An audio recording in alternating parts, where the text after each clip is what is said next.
Hello, I'm John Brink, and we are podcasting on the Brink from downtown central British Columbia, Canada. And for all those people watching us from around the world, they're saying, okay, we know where Canada is. British Columbia on the west coast, right? Right. And so a beautiful, beautiful province, big, lots of trees, lots of nature. And today we have a very, very interesting guest. Her name is Carey Mencarini, and Carey is a founder of Ivy Lounge Drip Bar and a wellness spa, owner of the Live Optimal Health and Wellness, and an award-winning author and a passionate advocate of health and wellness. Carey, all stuff that I believe in, so welcome to the show. And right behind me, I see your book, Vitality Solutions. We will be talking about that as well.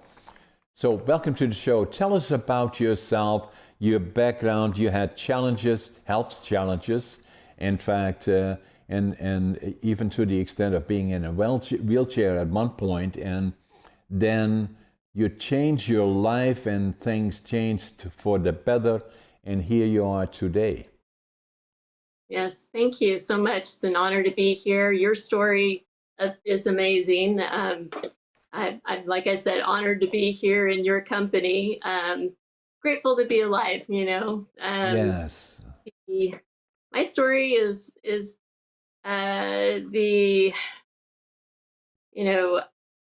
great life, two growing children, small children at the time that I was started to become ill, and leader of the church, doing all kind. I had a business, life is grand, and then all of a sudden I started having these really bizarre symptoms, and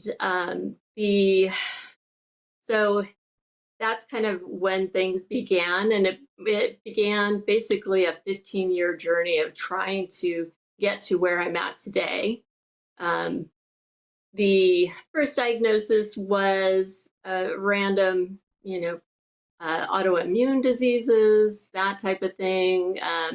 They all mimicked Lyme disease. Basically, that was what it all kind of came down to. So if you talk about autoimmune disease, for our guests watching us from around the world, what does that mean, really, for the average individual? So that basically means the body is attacking itself, right? It's making antibodies to what it normally wouldn't. So attacking the liver or attacking the joints, that type of thing. You'll see that with like rheumatoid arthritis.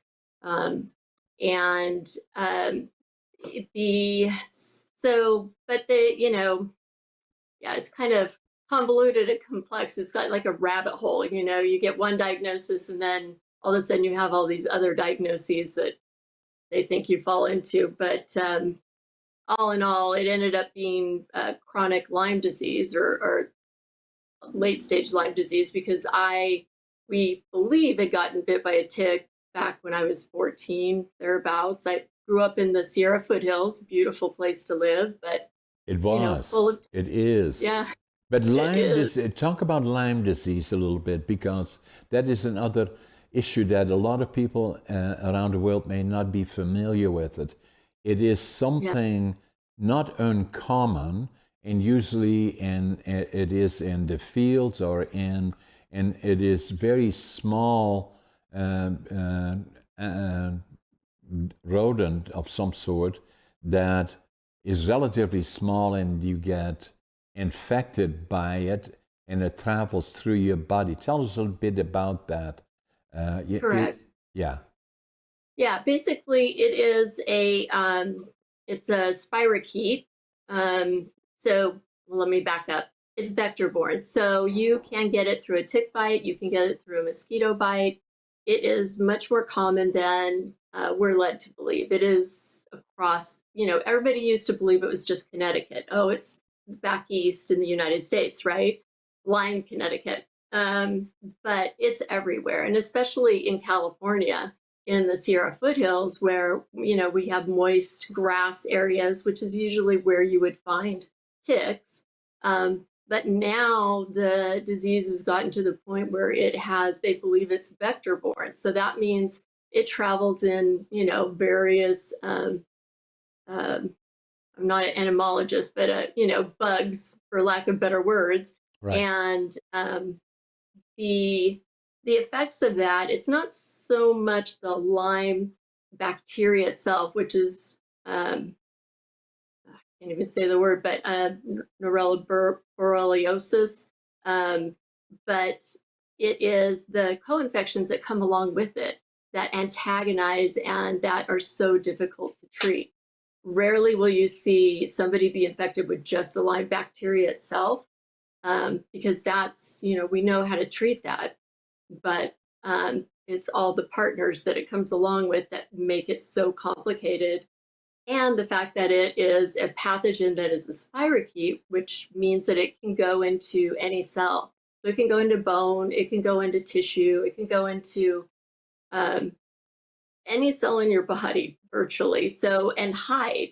And so it's finding a way to drive it out into the bloodstream where it can be effectively treated, which 9 times out of 10 has been really difficult to do. But we're slowly educating ourselves and slowly kind of getting to the point where we understand it better.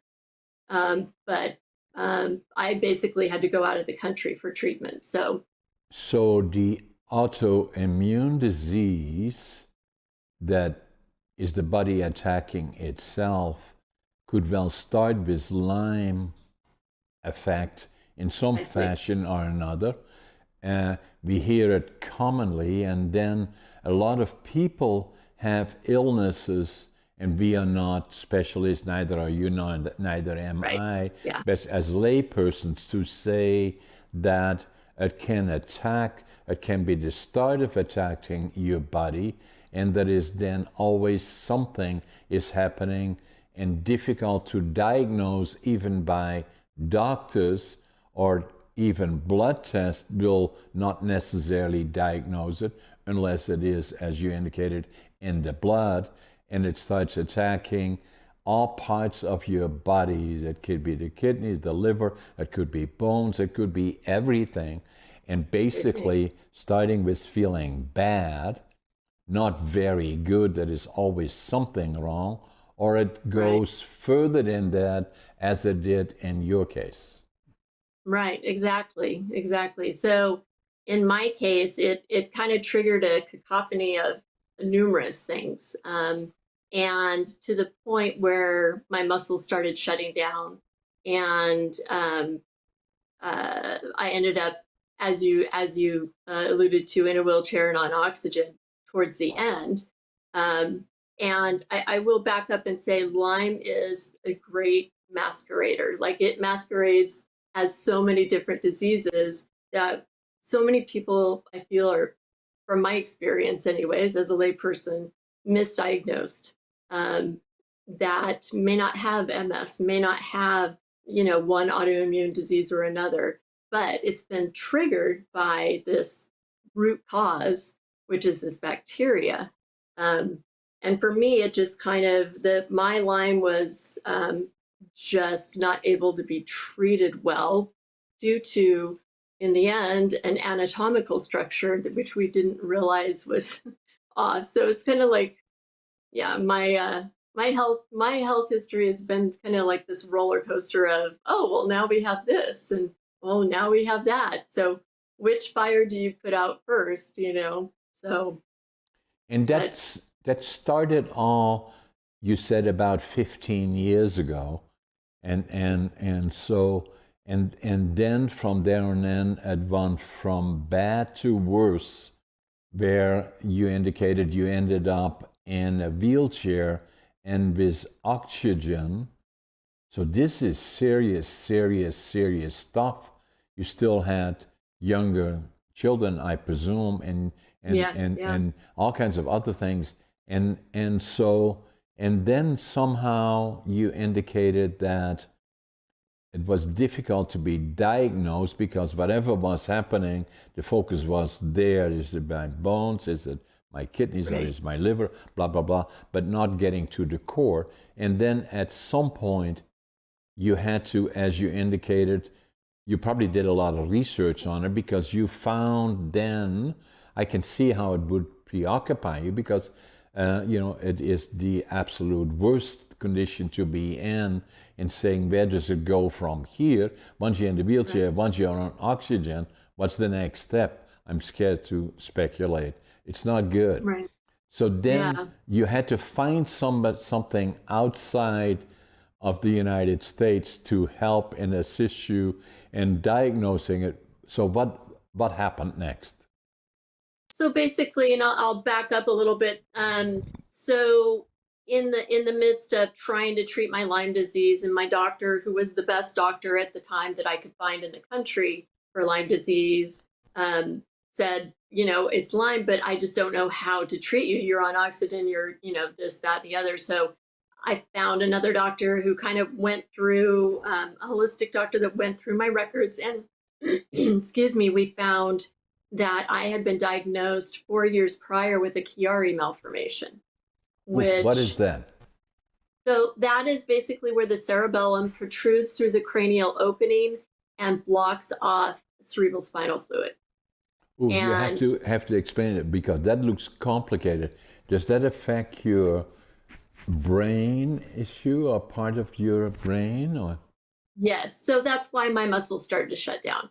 So my muscles, I was losing oxygen. The cerebral spinal fluid was not floating my brain as it should be and giving it nourishment. So I started to, not be able to swallow very well.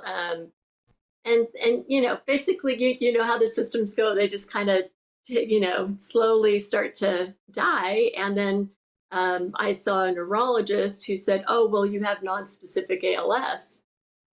Well, a nonspecific does not work for me. I'm a type A driven person. You can't just throw me a garbage can diagnosis like that. So nonspecific ALS, what does the acronym stand for? Oh gosh, thought you'd ask that. Lateral sclerosis. I always forget the first word. So just explain it in general terms. Did it affect the flow of going through your spinal cord? And so it started, so that was his diagnosis or hers. And so non-specific, which means who knows, right?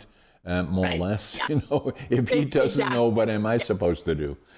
So what did you do then? Because that put the alarm bells on and said, it's non-specific, that's what it is, and good luck, nice to see you, have a nice day.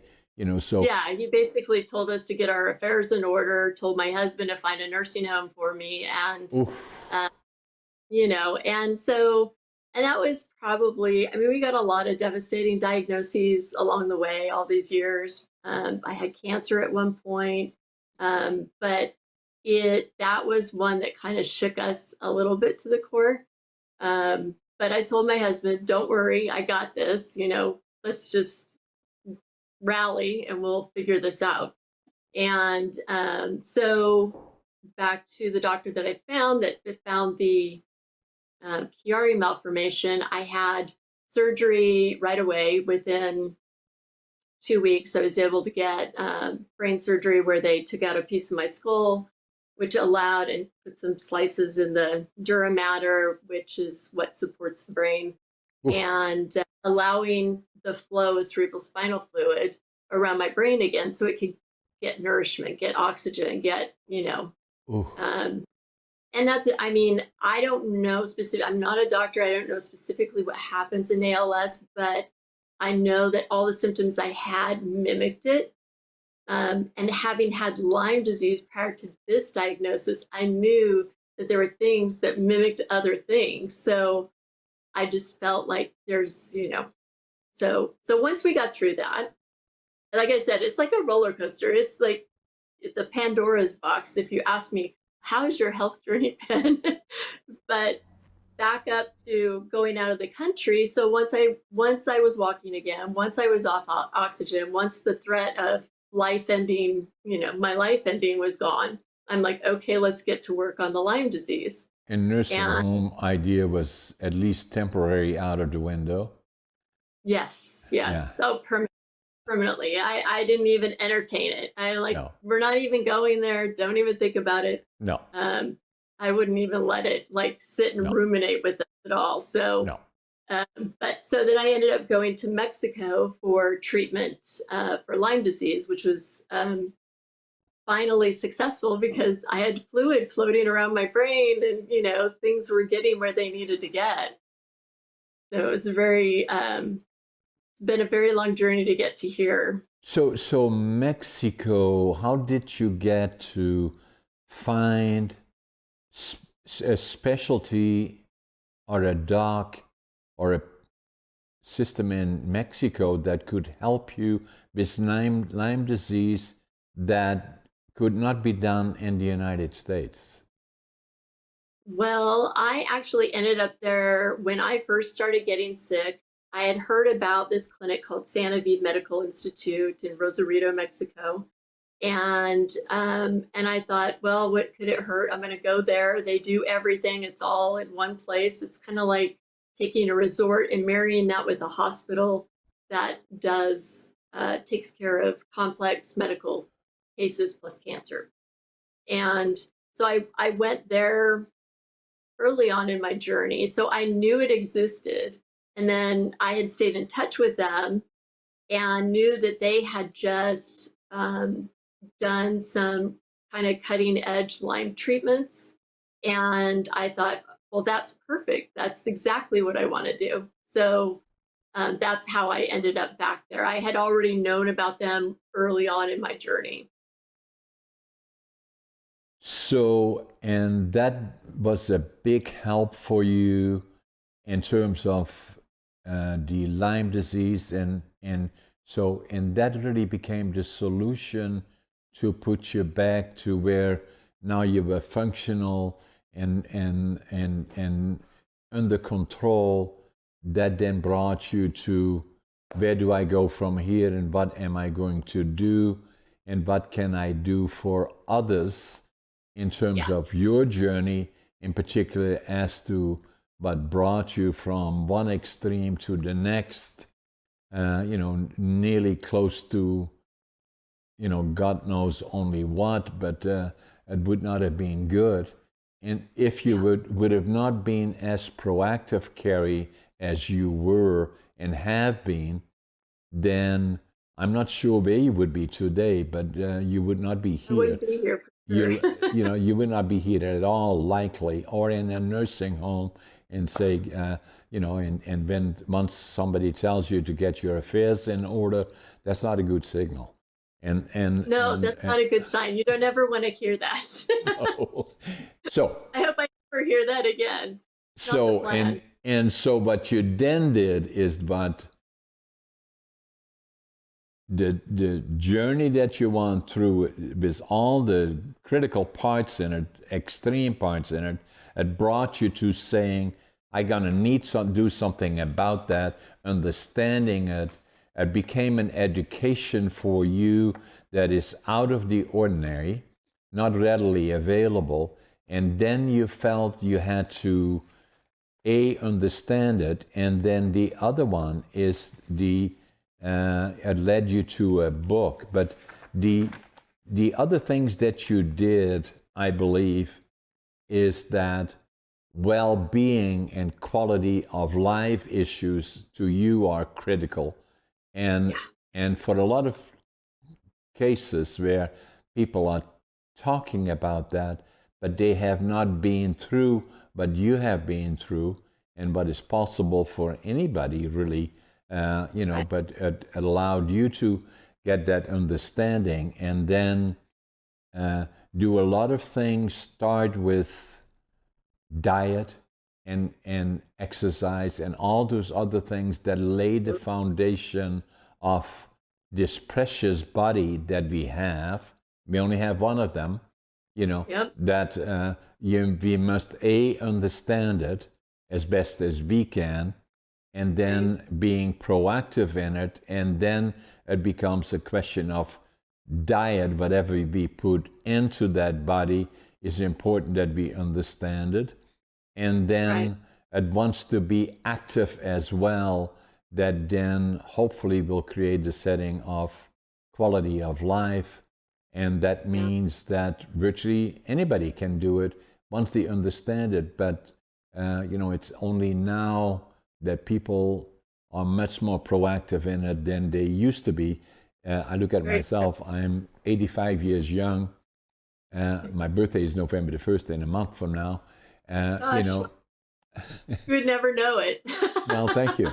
And quality of life, very, very important. Thanks to my wife, actually. She's a vegetarian and very proactive. And, and I go to the gym and I'm active.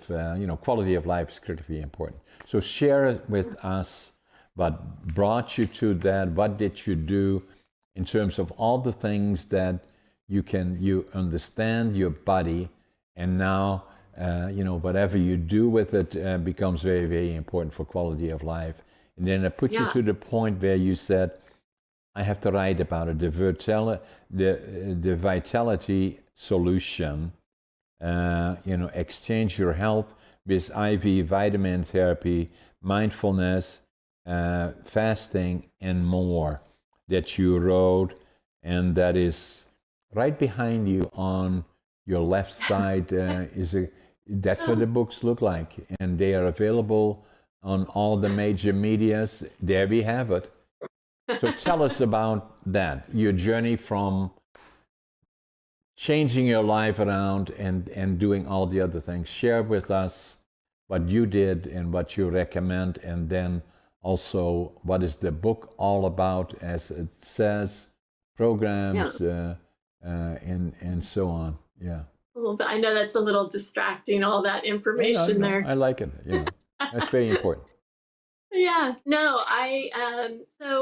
once I was what I call functional, after several treatments in Mexico, being a person of faith, I felt that I needed to pass the blessing along. Like, I wasn't given a second opportunity at life to squander it and not share. I learned so much going through so many different medical institutions, different processes, testing, whatnot. I just felt a responsibility to share with others. If I could lessen their trials and pain or suffering in any way with any information, it's my duty to do it. So my goal is empowering people to have quality of life, like you say. I mean, quality of life is so critical to living good. I mean, we're all going to die. We know that. That's a given, right? But how do we live between now and when we die? That's what matters. And if we understood the power that we actually have, which I am actually, honestly, even in writing the book, I'm still like embracing and understanding fully, because there's so much to it. We would be the healthiest society, bar none, if we just understood our own superpowers within us and chose to live that way, chose to, do that.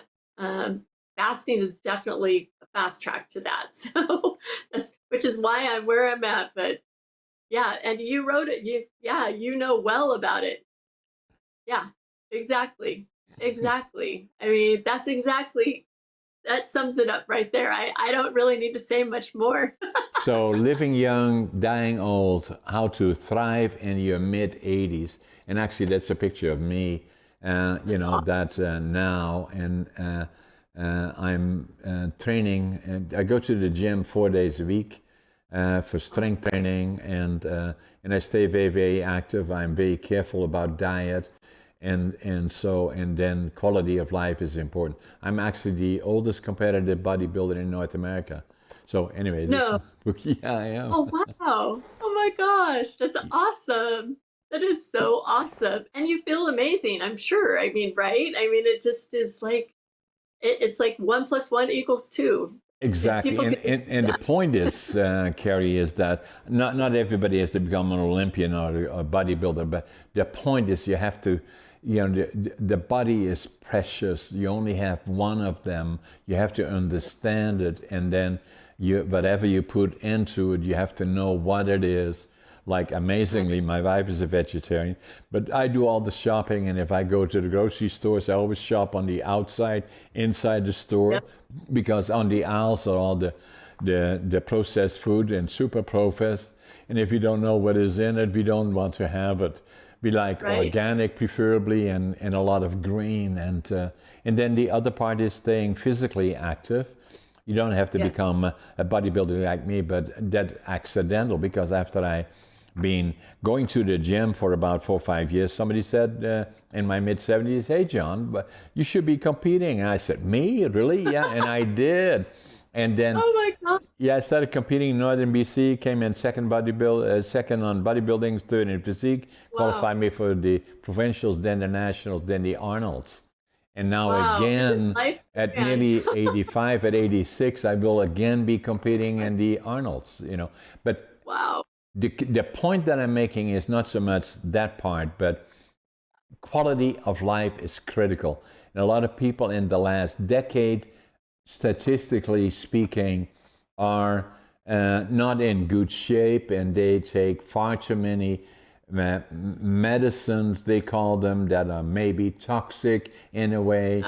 The fewer of those you can have, the better, because it solves maybe one problem, but it creates other problems. And so, and stay active, at least, walk, do cardio, combine it with some strength training for balance, and so it makes all the difference, as it is in your life and mine, and so important. So go back to your book and about saying, okay, I got a second life here. I have an obligation as well to share it with others, and hence vitality of solutions. Yeah. So, well, it was kind of haphazard how I came about it. I met Aurora through some conversations, and I always, it's one of those things I put on the back burner. I'm like, oh, someday I'll do that when I retire. But she inspired me. No, get your story out there. And then that passion in me to empower people was like, you know what? There's so much that people don't know about, different healing modalities that in my journey, I noticed people had no clue about. And I thought, okay, this is an opportunity to open the door where doors may be closed or people just don't know to open them, on holistic healing and the body's power, whether it's mindset, detoxification, boosting your immunity, or longevity. All the different things that we can do now is just mind-baffling. Like, you could just spend, I don't know, years researching longevity, I think. But it's, I think I'm just passionate about educating people and giving them options, because I was always told I didn't have the option.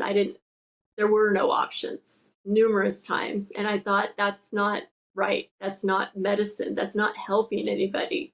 There's tons of things that we can do to help ourselves that don't cost thousands of dollars, from grounding to just getting out in the sunshine, getting 15 minutes of vitamin D does amazing things for the mood, for the gut, for everything. So, there's ways we can heal ourselves. And then just tapping into the mind, that's a whole nother, as that's a whole nother thing, because our mind is so powerful. It affects every cell in our body. What we think, we feel, and our body responds.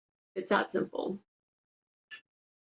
Yeah, so what I found is that, and I'm also an author, as you know, and so writing books is not easy, and so, and for me is a lot of people said to me, as they did to you, you should write a book about it, because you had such an interesting life, and so for about 20 years I started, I stopped, and then about 5, 6, 7, 8 years ago I knew in my mid-70s, if I don't do it now, it will never happen. So I wrote this book against all odds, and it took me 80 years to live it, 20 years to think about it, 2.5 years to write it. And so it's not about how successful John is, but it's all about all the ups and downs along the way. And then from there on in, I started writing other books as well, including the one that I showed you. And so in your case, that once you started writing the book, when was it published? So we had a pretty aggressive schedule. It was, took us a little over a year to finish. And I would have kept rewriting it had Aurora not stopped me. So I was glad I had a partner in crime, because I've never written a book and I'm a perfectionist, and that's not a good combination for, somebody writing a book. So I was so happy to have Aurora, because she really kept my path clear, and it's what you see today. It's I read it and I'm like, who wrote this book? I don't know. This is like, I could keep reading it, but then I could keep perfecting it as well. So we'll leave that for the. For me, I'm a storyteller, and that's what I do with my books. I'm a storyteller, and the same as I do in my podcasting, so I like that part. And then, in particular, what I find is that, in podcasting, like what we are doing now, is we never met before. And this is the first time I saw your bio, so it was very, very interesting to have this conversation. And obviously your book, so many similarities between us. My wife Sharon will really like this podcast, because this is what she is really into, understanding health and fitness and all those things around it. And you have to be proactive in understanding your body, understanding diet and exercise, and the combination of all the above, in order to achieve quality of life. And so it's a lifestyle. It's a lifestyle. Look to achieve that kind of lifestyle, because they'll prolong their years. They'll be a lot happier, not the mood swings, and not relying on medications. And for the most part, there's just no substitute. Yeah. So what I do is, I usually sleep 7 to 9 hours a night. The other thing that I do when I wake up, I try to drink 10 ounces of water first thing in the morning. Then I have breakfast, usually 3 eggs, boiled eggs, and an avocado or half an avocado, depending on the size of it. And then mid-morning, I have a protein drink. And then I usually go to the gym around 11 o'clock in the mornings. That fits me best, for an hour with a trainer, train hard physically, then do another double protein drink and lunch, and then another mid-afternoon, and then in the evening have something more of substance, more protein, and so that's kind of my day. And then obviously I stay active physically, mentally, and and every day to me is a good day and a special day.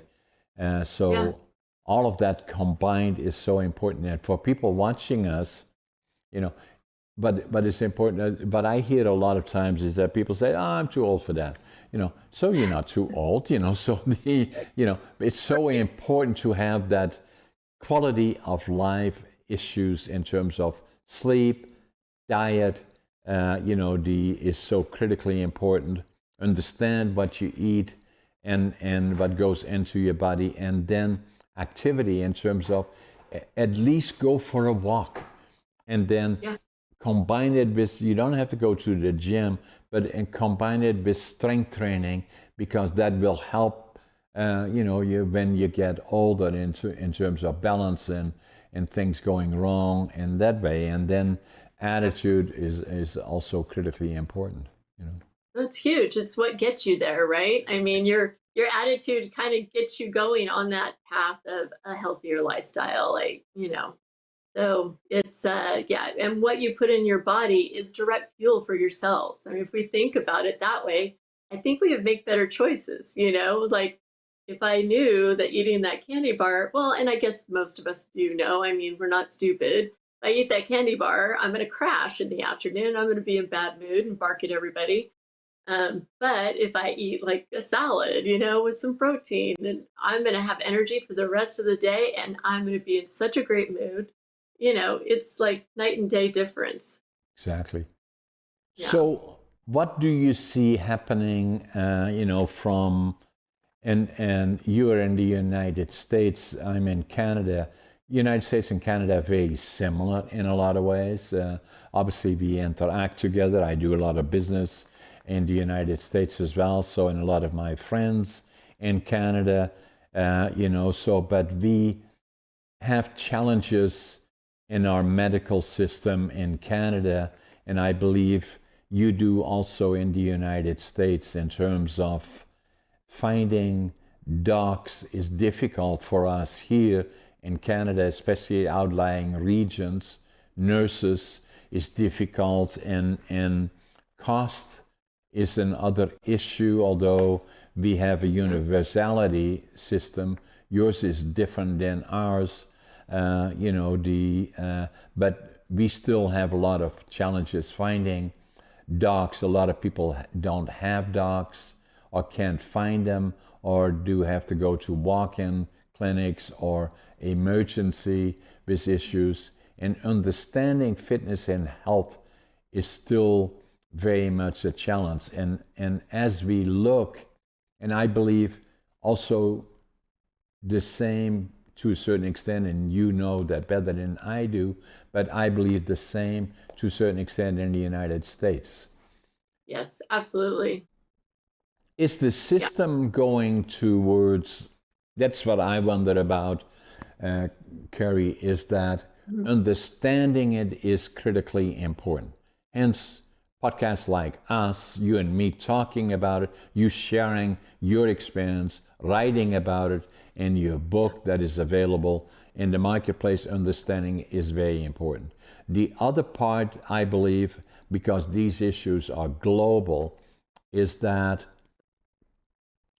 the internet and virtual television has got us to the point where we can interact more globally.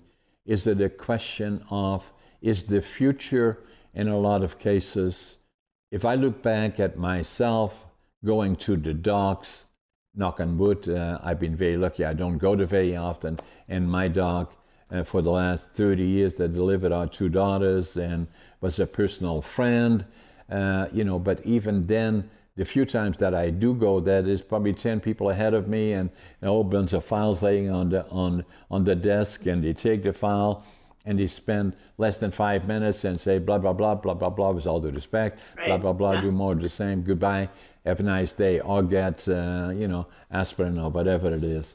And yeah. So, that, is it not going to the point that we can be more proactive in understanding our bodies better ourselves, rather than relying on others to tell us the obvious? And there are obviously already things that we know, alcohol not likely good for you, with all due respect to my friends that sell it. I don't drink, I don't smoke, I don't use drugs, and so other than eating there a little bit, but not much. And so my wife does the same. At the same time, I know diet is that, I'm very particular about what we do for all the reasons that we talked about earlier. And then being proactive, I know that I have to stay physically active and mentally active for quality of life. And for me, obviously, it's very helpful that I do podcasting, because that's a challenge. And so, and you're my... Knows. Yeah, You're my podcast number 469, where I'm, the host. Come on.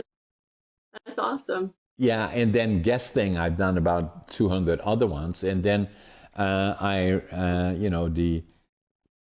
a presenter and speaking in different locations, and I like that. And then being an author, the combination of all the above stimulates my brain, which I believe helps. Our podcast that we do now is, watched around the world, very, very powerful.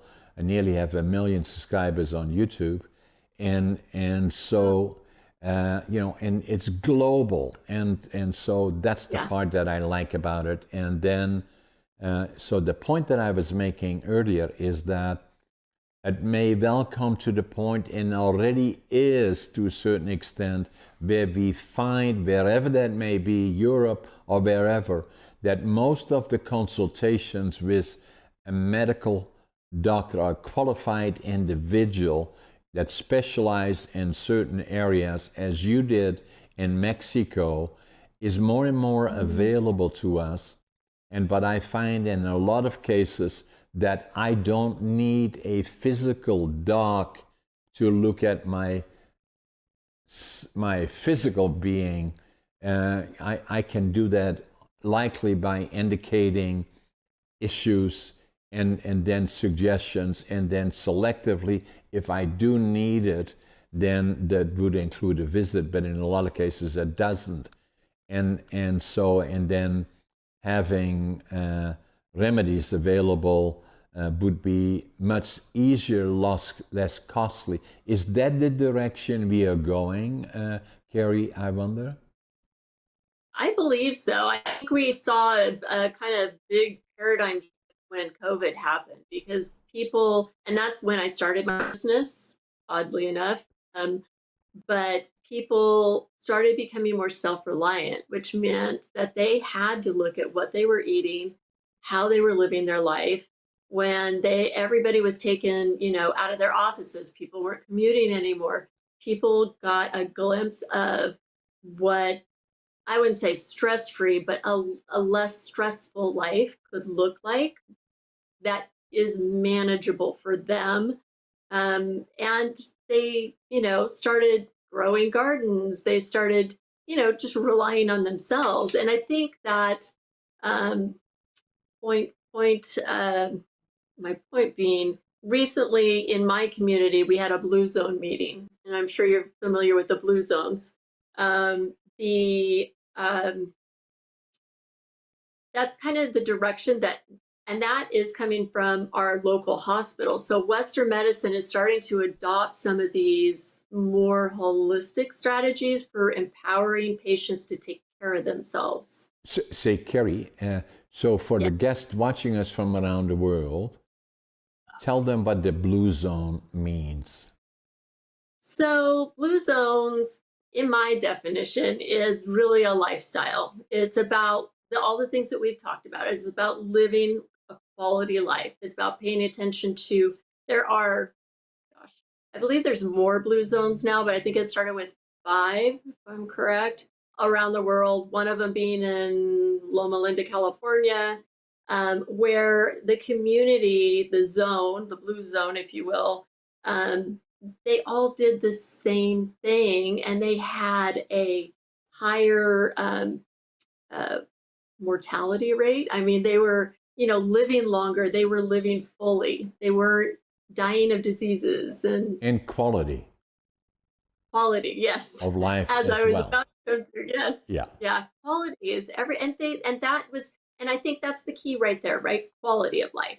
And then they all see that, and then everything that they do in their life contributes to that quality. So they're not doing anything that's going to be a negative influence, because they've kind of figured out the secret sauce, if you will. And so now we're trying to grow that movement, and that's kind of what Vitality Solution has become, is more of a movement of empowerment. Not so much, I thought, it's going to open all these doors and give this information, but really it's about changing the way we look at things, the way we live our life, how we adopt our lifestyle, and our priorities. What are we putting our priorities? It's easy for me because every day I wake up, I feel blessed and I feel grateful.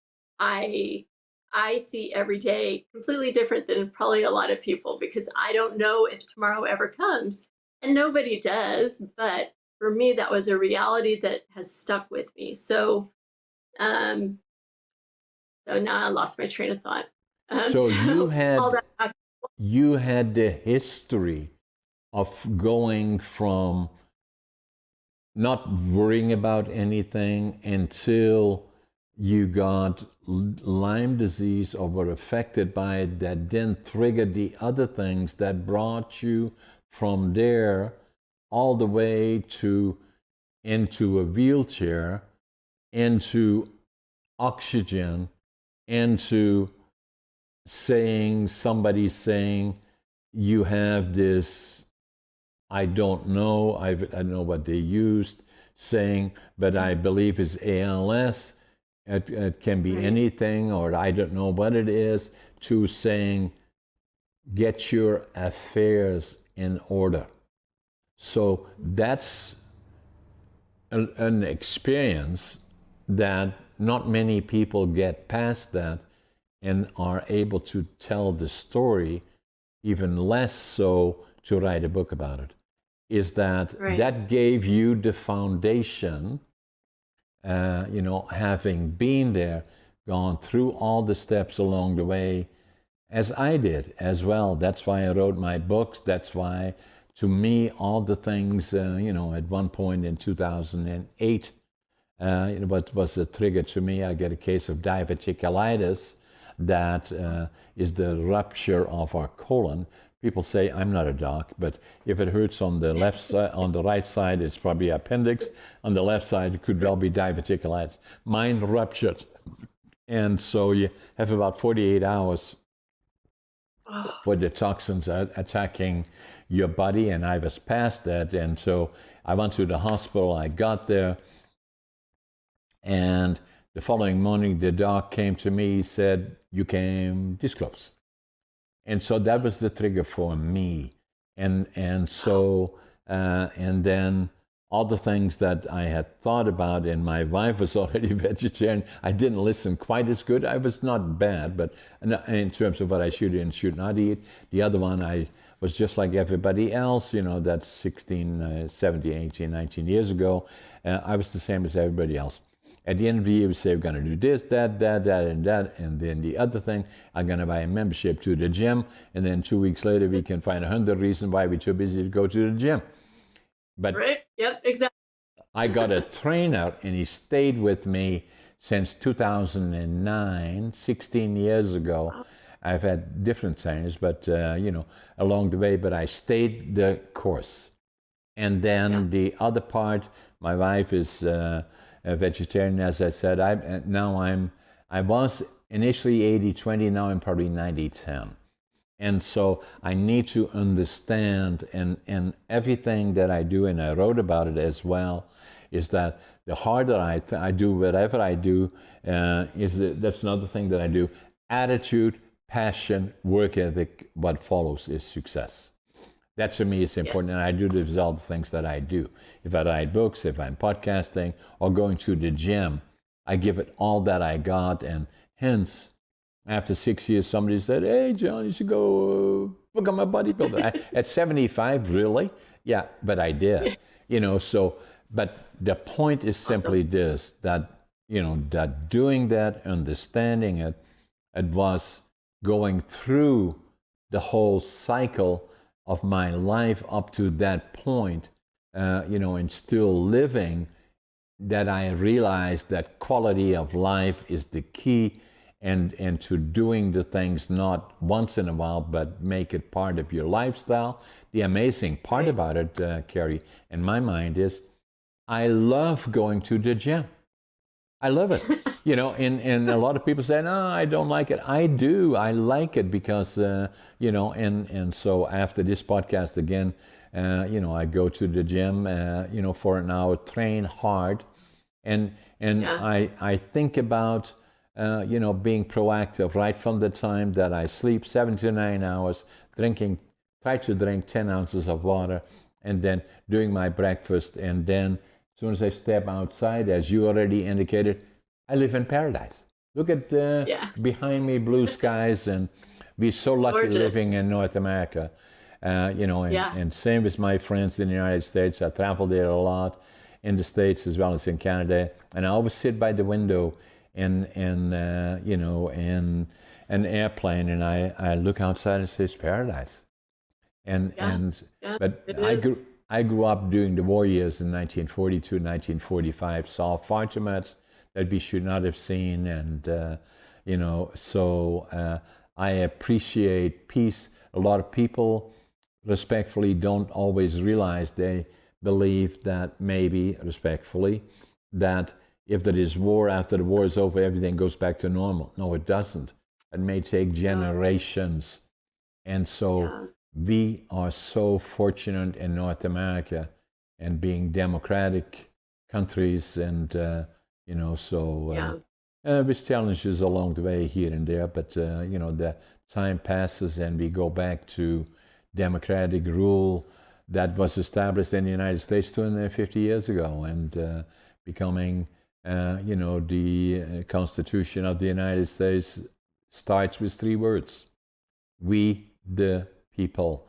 And I believe that is the important part. We have the same in Canada, and together, looking at North America, Canada, the United States, Mexico, an amazing combination of countries that have worked together so closely over all those years, and still, as the future lies ahead of us, they will be influential around the world, but working together is very, very important. Absolutely. Absolutely. I mean, and it just kind of all goes along with, quality of life, right? I mean, we want quality of life. We got to work together on these things sometimes, Exactly. But yeah, it's just so important. I'm grateful for your podcast. You're getting the message out there. People just need to know. You can live like this, or you can. And you say you love going to the gym. I love going to the gym. I don't think people understand, when you go to the gym, you have a dopamine release. It's like to me, it's like biting a donut or something's forbidden. You feel so good after 20 minutes of doing anything. I don't care if you're walking on the treadmill, whatever. But yeah. So yeah. So tell us once more about your book before you go. You have a website as well. Tell us about, how do people contact you, find out what you're doing, where to buy the books? Tell us about that. Yeah, absolutely. So you can get the Vitality Solution on Amazon.com. You can also go to my the Ivy Lounge website, which is ivldrip.com. That's easier than my lengthy acronym. And if you want to get in touch with me, I'm always happy to help people start their own Medi Spa, or just share my story with anybody else that could be struggling, or just might need a little hope to get beyond something. So you can always reach me through that website as well, ivldrip.com. And the audiobook is actually going to be released in October, so I'm very excited for that. Yeah. So that's been a process too. I didn't think that would be a process, but it's a process. So. I do the same with all of my books, so. Yeah, so, you have to. So because they want to get to know you, right? So the other part is, for all the people watching us from around the world, these are issues, they are global issues, not only limited to us in North America or in the United States or Canada or both, so that, if you like what we are doing, both Carey and myself, in terms of our books, you can find my information on johnabrink.com.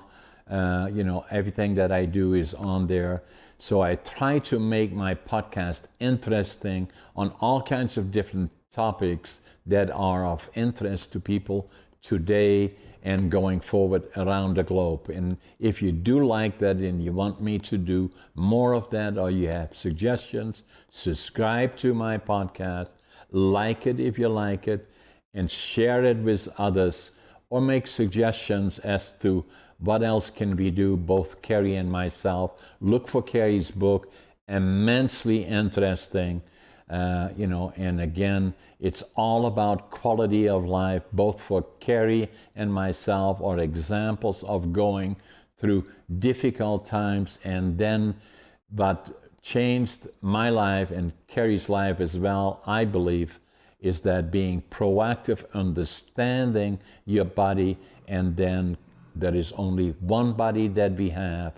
It is what you eat and what you do with that body means quality of life beyond, as Carey explained, in the blue zones where people are very proactive in their lifestyle, and subsequently have not only longer longevity, but quality of life, which is critical to everybody. Again, Carey, it was a privilege to have you on my podcast. Let's make sure we stay in touch. And for all the people watching us, buy Carey's book, and then check mine out as well. And in the future, Carey, let's make sure we stay in touch. Absolutely. Thank you so much, John. It's been an honor and just so much fun talking to a like mind. So thank you again. I appreciate it. Thanks, Carey. Take care. You too. Bye-bye.